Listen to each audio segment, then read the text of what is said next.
El agua y el riego, innovación y tecnología.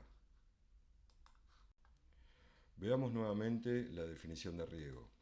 El riego consiste en aportar agua a los cultivos por medio del suelo para satisfacer sus necesidades hídricas que no fueran cubiertas mediante la precipitación, o bien para incrementar la producción agropecuaria al transformar zonas de agricultura de secano en zonas de regadío. Anteriormente hemos hablado del uso del agua a nivel mundial, del agua dulce. No solo es un recurso escaso, sino que también debe ser compartido entre tres grandes grupos de consumo, que son la industria, que se lleva un 10%, el consumo humano, que se lleva un 20%, y la agricultura, que se lleva un 70%. Para ponerle números a todo esto, estamos considerando que el consumo humano es de 1,8 billones de metros cúbicos por día. La industria se lleva 900.000 millones de metros cúbicos por día y la agricultura en riego se lleva 6,4 billones de metros cúbicos por día. La idea de esta presentación es que veamos algunos avances sobre los distintos sistemas de riego y el uso del agua. Como primera medida vamos a ver algunos avances sobre el riego gravitacional. Nosotros conocemos el riego gravitacional, que es un riego clásico, que es por surcos generalmente, también puede ser por manto, por inundación, donde el agua a través de la gravedad se larga desde la cabecera del lote hacia el pie del lote a través de un surco. Y el humedecimiento con el avance del agua y la permanencia del agua es lo que produce el riego que nosotros buscamos. Hace un tiempo se empezó a trabajar en este tipo de riego y se llevó a un sistema que hoy conocemos como caudal discontinuo o riego por pulsos. Este avance sobre el sistema de riego tradicional es como el riego por surcos, ha permitido disminuir el costo operativo, menos mano de obra, con un bajo costo de inversión en relación a otros métodos de riego, donde encontramos cierto grado de automatismo que nos da la libertad de darle un importante nivel de independencia en la operación de riego. No es necesario que un operario se encuentre permanentemente controlando y modificando el cambio de los surcos gracias a una pequeña compuerta alimentada a energía solar que realiza este cambio por sí sola. El concepto de riego por pulsos o caudal discontinuo se basó en la mejora de la eficiencia del clásico riego por surcos, generando diferentes tiempos de riego. Estos diferentes tiempos se obtienen a través de cálculos obtenidos de ensayos a campo sobre el propio lote a regar que fundamentalmente evalúan la velocidad de infiltración y la velocidad de avance. El método consiste en dividir el lote a regar en dos mitades e ir regando cada mitad a diferentes tiempos de manera de cumplir la fase de avance y una fase de mojado. Veamos algunas características del riego por pulsos frente al riego por surcos tradicional. Como ventajas podemos mencionar que mejora la eficiencia, ahorra mano de obra y aprovecha mejor el agua. Pero como desventajas tenemos un mayor costo que el tradicional, ya que los materiales que deben adquirirse son las válvulas divisoras, las mangas y las compuertas. Necesita estudios de ingeniería previa, es decir, tenemos que hacer muy bien los cálculos para determinar cómo van a ser cada uno de los pulsos y requiere una mayor capacitación para cada uno de los operarios. Del mismo modo, podemos hablar sobre algunas innovaciones en el riego por goteo. ¿Qué sería el goteo enterrado? El goteo enterrado no es más que el mismo goteo que tenemos en superficie con otros materiales, pero colocado a profundidad, no en superficie. En realidad, el riego por goteo enterrado no es un sistema nuevo, ya que está siendo utilizado desde hace más de 30 años en el norte de nuestro país para la producción de caña de azúcar. Lo innovador de este paquete tecnológico es su implementación en cultivos que no tienen al riego por goteo como una forma de riego tradicional, como puede ser el maíz, trigo, soja y cualquier otro tipo de producción extensiva. Básicamente, la tecnología es similar, pero posee mucha más ingeniería y precisión en los cálculos, que debe ser mayor para evitar problemas a futuro. Este sistema se encuentra enterrado, es bastante dificultosa cualquier tarea de control, mantenimiento o reparación, y hasta es imposible el recambio de las tuberías por goteo, están enterradas a 20 o 30 centímetros. Es por eso que se busca que el riego por goteo enterrado tenga una duración superior a los 10 años como para amortizar sus costos de instalación. Veamos algunas características que diferencian el goteo enterrado del goteo tradicional. Como ventajas podemos mencionar una mayor eficiencia en el uso del agua, ya que el agua se coloca directamente en el suelo donde se encuentran las raíces y no en superficie. Tiene menores pérdidas, o sea, ya prácticamente no tenemos pérdida por evaporación. Tiene una mayor durabilidad, se utilizan mejores materiales y al estar enterrados, digamos que los daños mecánicos o por sol son mucho menores. La otra cuestión que tiene es que se adapta a casi cualquier cultivo, excepto aquellos que son muy invasivos en términos de la búsqueda de agua a nivel radicular. Por ejemplo, la batata. La batata y el goteo enterrado no es algo viable. Como desventajas, podemos mencionar que tiene un mayor costo.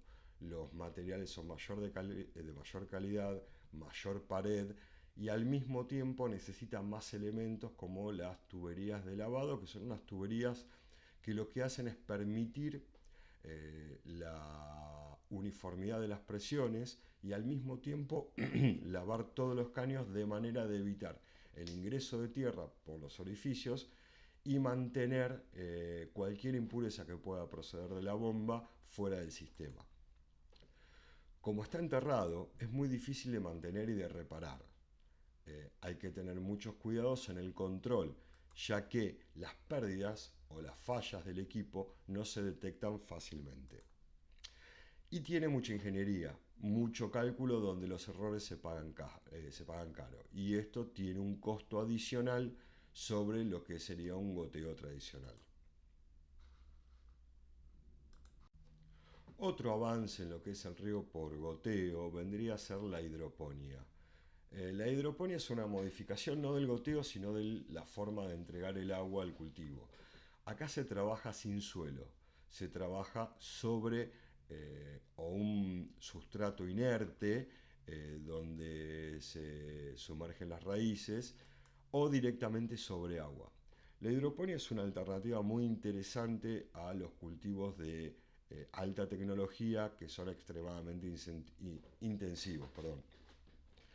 Está avanzando mucho en nuestro país, están logrando grandes superficies con este método que tiene sus ventajas y sus desventajas, pero básicamente es un sistema muy controlado donde cada error se paga caro y con grandes producciones. Pero bueno, también debemos mencionar que la inversión de este tipo de sistemas es bastante elevada.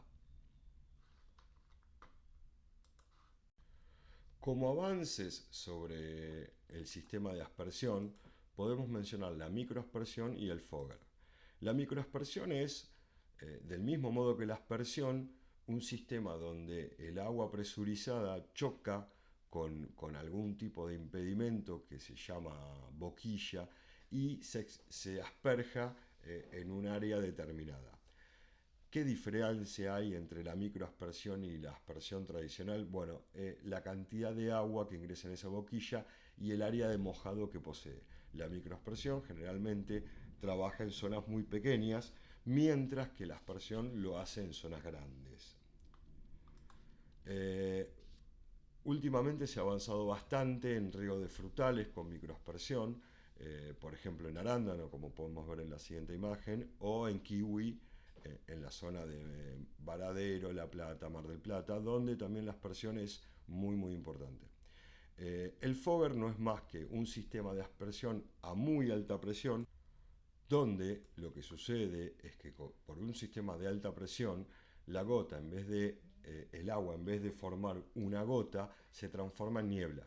Esto aumenta la humedad ambiente, disminuye la temperatura y al mismo tiempo produce un riego al humedecer la superficie del sustrato donde se encuentra nuestro cultivo. Un avance que considero que tiene gran importancia es la cosecha de agua de lluvia. La cosecha de agua de lluvia simplemente consiste en juntar el agua de lluvia que cae sobre los techos de los invernáculos en un depósito donde después nos queda disponible para bombearla, ya sea mezclada con el agua que nosotros usamos comúnmente para regar o bien para utilizarla como agua de riego sin mezclar. ¿Cuáles serían las ventajas de este sistema? Bueno, como primera medida le quitamos presión al sistema de drenaje, ya sea predial y zonal.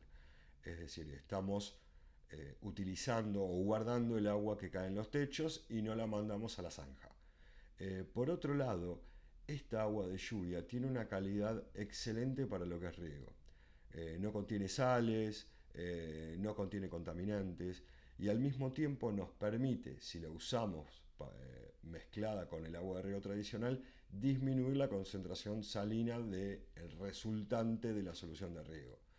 Y al mismo tiempo, si lo utilizamos sola, nos permite mejorar el lavado de sales en los invernáculos, que es uno de los temas principales que se están estudiando últimamente, ya que trae consecuencias productivas muy negativas. Otro avance en el que se está trabajando cada vez con mayor fuerza es el riego con aguas grises. Las aguas grises son las aguas cloacales o aguas negras con un cierto grado de tratamiento. Estas aguas no se pueden utilizar para regar cualquier cosa. Generalmente está permitido solo el uso para riego de aquellos productos que no van directamente al consumo humano, como puede ser una forestación o como puede ser algún cultivo para alimentación animal. Las aguas grises tienen algunas ventajas como son un contenido muy alto de nutrientes, nitrógeno, fósforo, potasio, que evitan que nosotros estemos utilizando o estemos gastando dinero en fertilización. Son aguas muy cargadas con sales que son altamente nutritivas para las plantas. Sí tenemos que tener cuidado que esa concentración de sales no nos perjudique el cultivo. Al mismo tiempo, lo que hacemos es una reutilización de un recurso que ya fue considerado como contaminante para un medio productivo, y esto le quita presión al medio ambiente, que es algo bastante valorable. Como vimos en videos anteriores, una de las utilizaciones del agua es el confort animal. La idea es bajar la temperatura ambiente para que el animal se encuentre más cómodo, no pierda pesos, continúe alimentándose. Estas imágenes son de un feedlot cerca de La Plata, donde a través de una aspersión los animales mejoran su calidad en los días de altas temperaturas de verano. Pero no solamente se utiliza la aspersión y no solamente se utiliza en vacunos, sino también que podemos encontrar el uso de fogger, ya sea en gallineros, en criaderos de cerdo y en tambos también.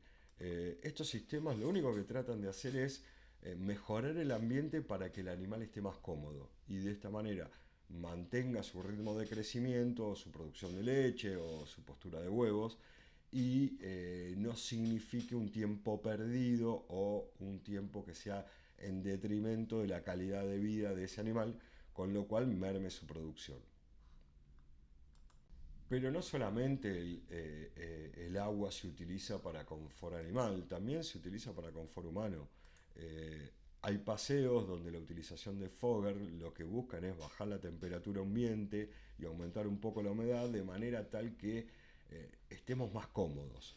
En Argentina hay varios lugares donde podemos encontrar esto, que lo hemos visto en Temaiken y en Tecnópolis, por ejemplo, donde a través de los fogger uno lo que hace es eh, generar zonas donde hay menor temperatura, esto al aire libre, ¿no?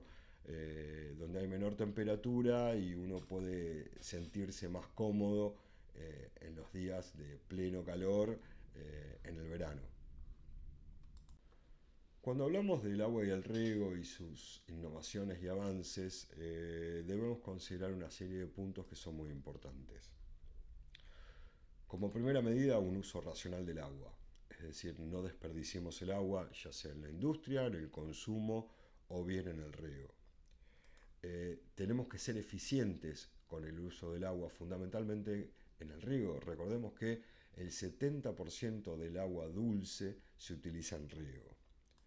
Tenemos que reutilizar el recurso, ya sea la lluvia a través de cosecha de agua de lluvia o rebombeo de sistemas pluviales de ciudades o de predios.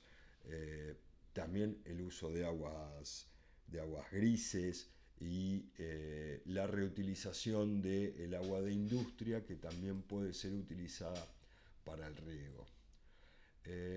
Entonces, independientemente que hoy logremos equipos de riego comandados a través de un teléfono o sistemas de compaginación de riego basados en censos de datos satelitales o locales para definir una lámina, el verdadero avance está dado a través de el uso racional de todo este sistema. Entender que el agua es un recurso escaso, es un recurso no renovable y que el ritmo de consumo que tenemos es muy superior al ritmo de regeneración que tiene el propio recurso naturalmente.